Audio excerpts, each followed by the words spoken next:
اعوذ باللہ من الشیطان الرجیم بسم اللہ الرحمن الرحیم ام لهم نصیب من الملک فإذا لا یؤتون الناس نقیرا ام یحسدون الناس على ما آتاهم اللہ من فضلہ فقد آتینا آل ابراہیم الکتاب والحکمت وآتیناہم ملکا عظیما۔ ہاں کیا اس کے پاس کوئی حصہ ہے سلطنت کا؟ سو ایسی حالت میں تو اور لوگوں کو ذرا بھی چیز بھی نہ دیتے یا دوسرے آدمیوں کی ان چیزوں پر جلتے ہیں جو اللہ تعالیٰ نے ان کو اپنے فضل سے عطا فرمائی ہے۔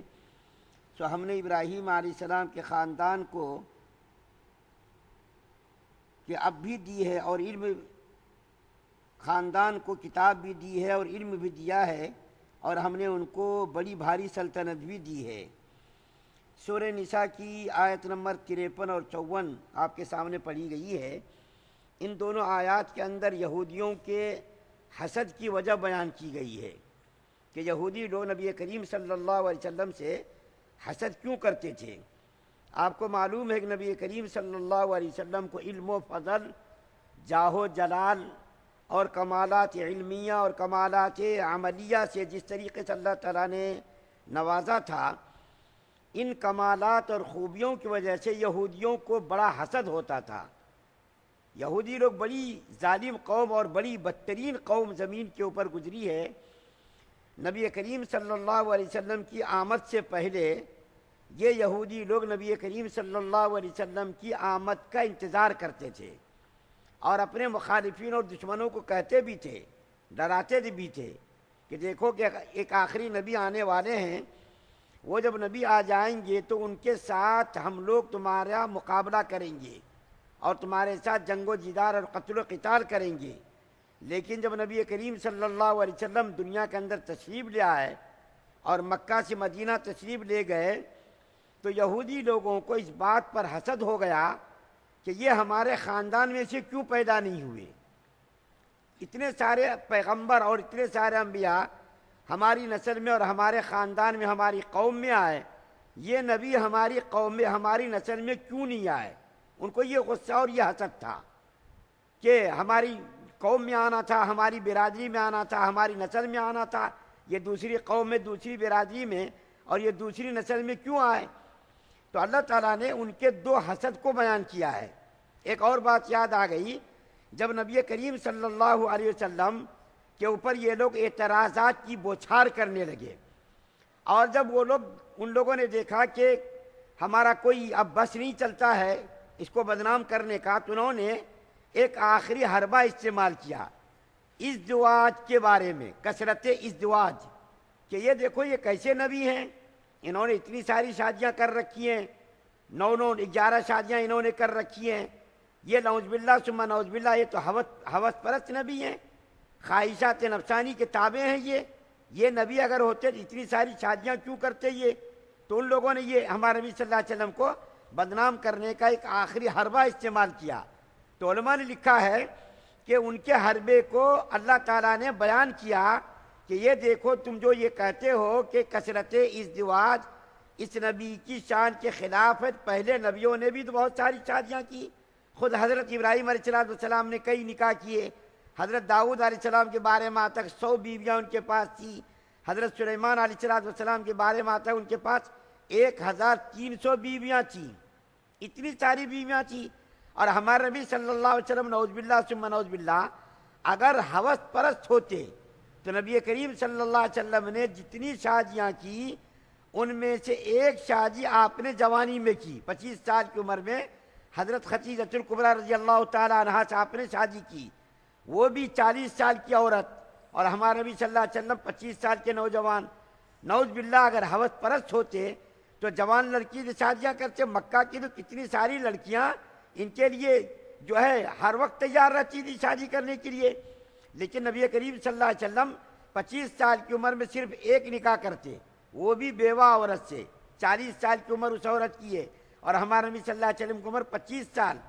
تو اگر خواہش پرست ہوتے، نفس پرست ہوتے تو اور بھی دوسری جوان لڑکیوں سے شادی کرتے، لیکن دیکھیے کمال کی بات یہ ہے اور ہمارے نبی صلی اللہ علیہ وسلم کا معجزہ ہے 53 سال تک 52 سال تک نبی کریم صلی اللہ علیہ وسلم نے صرف ایک بیوی پر اتفاق کیا، اور جب حضرت خدیجہ کبریٰ رضی اللہ تعالی عنہا کا انتقال ہو گیا تو آپ نے باقی شادیاں کی، ان میں سے صرف ایک بیوی کماری ہے، باقی ساری بیویاں یا تو مطلقہ ہیں یا تو بیوہ ہیں۔ بوڑھی عورت، ادھیڑ عمر عورت، ایسی عورتوں سے آپ نے حکمتاً اور مصلحتاً نکاح فرمائے۔ اگر خواہش پرست ہوتے نعوذ باللہ ثم نعوذ باللہ تو جوانی میں اتنی ساری شادیاں کرتے، 52 سال 53 سال کی عمر میں ہم جیسے دیکھے کیسے ہو جاتے۔ 52-53 سال کی شادی میں حکمتاً اور مصلحتاً آپ نے جو ہے باقی شادیاں کی۔ تو ان لوگوں نے اعتراض کیا تو اس کا جواب دیا گیا کہ پہلے نبیوں نے بھی بہت ساری شادیاں کی، سینکڑوں سینکڑوں بیوی رکھنے والے بھی نبی گزرے ہیں، تو ہمارے نبی صلی اللہ علیہ وسلم پر ان کا اعتراض یہ بھی بالکل غلط ثابت ہو گیا۔ اب میں وہ حسد کی وجہ بیان کرتا ہوں کہ ان یہودیوں کو جو حسد تھا ان میں سے ایک حسد تو اللہ تعالیٰ نے یہ بیان کیا ہے کہ ان لوگوں کو یہ حسد تھا کہ ان کو حکومت سلطنت کیوں ملی، ان کو حکومت سلطنت کیوں ملی۔ تو اللہ تعالیٰ نے فرمایا کہ اگر ان کو حکومت سلطنت اور نبوت اور رسالت ملی تو تمہاری سلطنت میں سے تمہاری حکومت میں سے ان کو نہیں دیا گیا، کیونکہ تمہارے پاس تو حکومت ہے ہی نہیں اور تمہارے پاس کبھی حکومت رہی بھی نہیں، تم تو حکومت سے خود محروم ہو، اور خدا نخواستہ اگر تمہارے پاس حکومت ہوتی سلطنت ہوتی تو تم تو ایک کوڑی بھی نہ دیتے، کیونکہ پیچھے ان کے بارے میں آپ سن چکے ہیں کہ یہودی لوگ بڑے بخیل تھے، بڑے متکبر تھے، بڑے جو ہے یہ فریب کار تھے، دھوکے باز تھے، تو ان کے اندر تو خود ان کے پاس حکومت نہیں تھی، سلطنت نہیں تھی، یہ لوگ تو پہلے سے حکومت اور سلطنت سے محروم ہوتے چلے آ رہے ہیں۔ اور آج بھی اگر ان کے پاس کوئی حکومت ہے تو بالکل وہ چھوٹا علاقہ، وہ بھی یورپی ممالک کی مہربانی سے ان کو چھوٹی سی حکومت ملی۔ امریکہ، جاپان، فرانس اور یہ جو رشیا، یہ جو ملک ہیں، ان لوگوں نے اسلامی مملکت سے دھوکہ کر کے، فریب کر کے مسلمانوں کے چھرا انہوں نے گھونپا، اور سلطنت اسلامیہ کو نقصان پہنچانے کے لیے ایک چھوٹا سا جزیرے کی شکل میں چھوٹی سی حکومت فریب کر کے دھوکہ کر کے اسرائیل کی حکومت کو قائم کرنے میں انہوں نے مدد کی۔ آج بھی اگر یہ ممالک ان کے اوپر سے دستے تعاون کو ہٹا لیں تو ایک دن بھی ان کی حکومت اور سلطنت باقی نہیں رہے گی۔ تو یہ تو خود دوسروں کی مہربانی سے حکومت چلا رہے ہیں، پہلے بھی ان کے پاس حکومت نہیں تھی اور اب بھی ان کے پاس کوئی حکومت نہیں جس کی بنیاد پر یہ کسی کو کچھ دیں لیں۔ کبھی آپ نے سنا، کبھی آپ نے اخبار میں یا یوٹیوب پہ، کبھی میڈیا میں آپ نے یہ خبر سنی کہ کسی بھی مصیبت کے وقت، آفات کے وقت، کہیں زلزلہ آتا، کہیں سیلاب آتا، دوسرے ممالک مدد کرتے، لیکن کبھی آپ نے سنا کہ اسرائیل نے کبھی کسی ملک کی مدد کی ہو؟ ان کے پاس تو خود ہی حکومت نہیں، سلطنت نہیں، یہ دوسروں کو کیا دیں گے؟ تو اللہ تعالیٰ نے اس کے حسد کو بھی رد کیا، جس وجہ سے تم حسد کر رہے ہو کہ تمہاری حکومت اور سلطنت ان کو مل گئی کیا؟ ان کو ملی جو ہے حکومت، سلطنت، نبوت تمہاری وجہ سے نہیں ملی، کیونکہ تم تو خود حکومت سے، سلطنت سے محروم ہو۔ اور دوسری وجہ ان آیات کے اندر یہ بیان کی گئی ہے کہ ان کو اس بات پر حسد تھا کہ چلو بھائی ہماری سلطنت، حکومت ان کو نہیں ملی،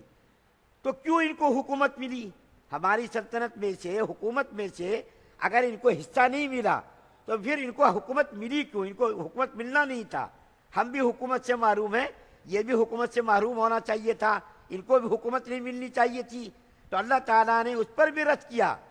کہ بھائی تمہارا یہ حسد تو بالکل بے جا ہے، نہ روا ہے، نہ معقول ہے تمہاری حکومت۔ اللہ تعالیٰ جس کو چاہے حکومت دے، تم بولنے والے کون؟ تم پوچھنے والے کون کہ ان کو حکومت کیوں دی گئی، ان کو نبوت کیوں دی گئی اور ان کو رسالت کیوں دی گئی؟ تم بولنے والے کون؟ تم پوچھنے والے کون؟ اللہ مالک و مختار ہے، خالق اور مالک ہے، اللہ کی مرضی، جسے چاہے نبوت دے دے اور جسے چاہے وہ نبوت نہ دے، یہ اللہ تعالیٰ کی طرف سے یہ دینا لینا لگا ہوا ہے، تم اس پہ بولنے والے کون ہو؟ اخیر میں آپ کے سامنے حسد کے بارے میں بتاتا ہوں۔ علامہ نووی رحمۃ اللہ علیہ شارح مسلم وہ کہتے ہیں حسد کس کو کہتے ہیں؟ حسد کہتے ہیں الحسد تمنن بزوال النعمتی، حسد کہتے ہیں کسی کی نعمت کو دیکھ کر کے جلنا اور اس کے زوال کی تمنا کرنا۔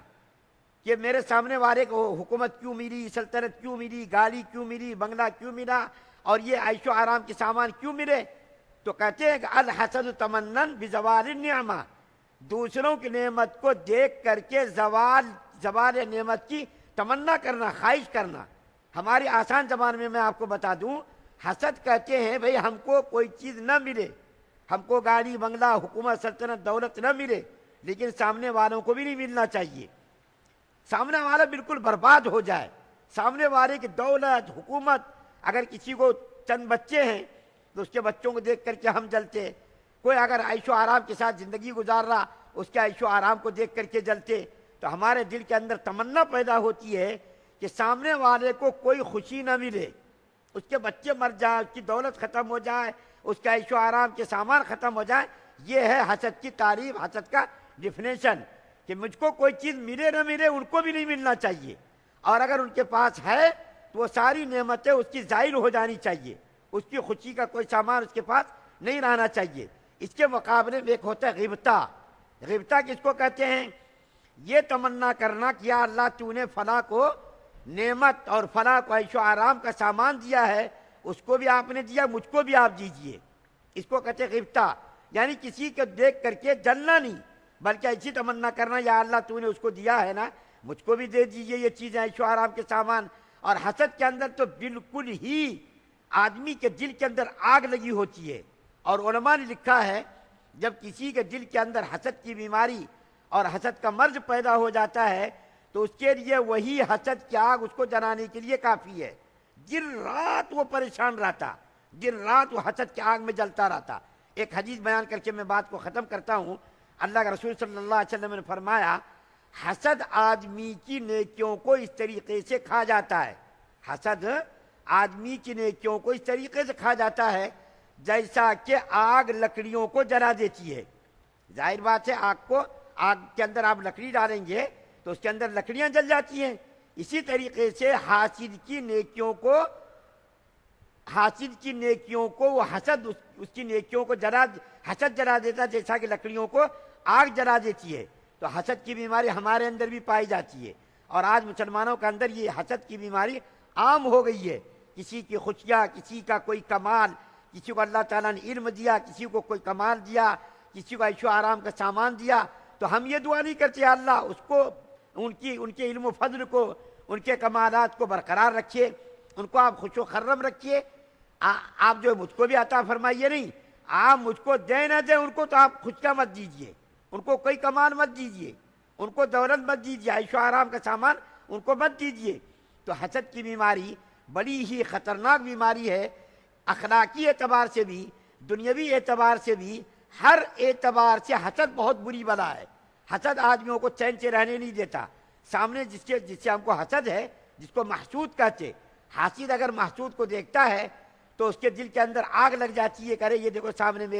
میرے سامنے بلا آ گئی، اور اللہ تعالیٰ نے اس کو کتنی خوشیاں دی ہیں، علم و فضل، کمالات دیے، دولت دی اور شہرت دی، ہر چیز سے ان کو نوازا، اور میں محروم ہوں۔ دل کے اندر تمنا ہوتی کہ اس کی ساری چیزیں اکارت ہو جانا، ان کی ساری چیزیں جو ہے برباد ہو جائے، مجھ کو خوشیاں ملے نہ ملے۔ تو یہودیوں کے دو حسد کی وجوہات کو اللہ تعالیٰ نے بیان کیا، اور ان حسد کی وجوہات کا رد بھی کیا کہ تم جو حسد کرتے ہو، تمہارا حسد کرنا کسی بھی صورت میں ٹھیک نہیں، کیونکہ ان کے حکومت اور سلطنت پر تم کو جو حسد ہے، یہ حکومت اور سلطنت کوئی نئی چیز نہیں، ان کے آباء و اجداد کو، یعنی حضور صلی اللہ علیہ وسلم کے انبیاء کرام میں، خاندان میں جو انبیاء کرام گزرے، ان کو بھی اللہ تعالیٰ نے حکومت دی تھی، سلطنت دی تھی۔ داؤد علیہ السلام کو اللہ نے حکومت دی تھی، نبوت اور رسالت بھی دی تھی۔ سلیمان علیہ السلام کو اللہ نے حکومت اور سلطنت کے ساتھ ساتھ نبوت اور رسالت سے بھی سرفراز فرمایا تھا۔ تو نبی کریم صلی اللہ علیہ وسلم کو نبوت اللہ نے عطا کی، حکومت اگر اللہ نے عطا کی، یہ کوئی نئی چیز نہیں، ان کے آباء و اجداد میں پہلے سے یہ چیز چلی آ رہی ہے۔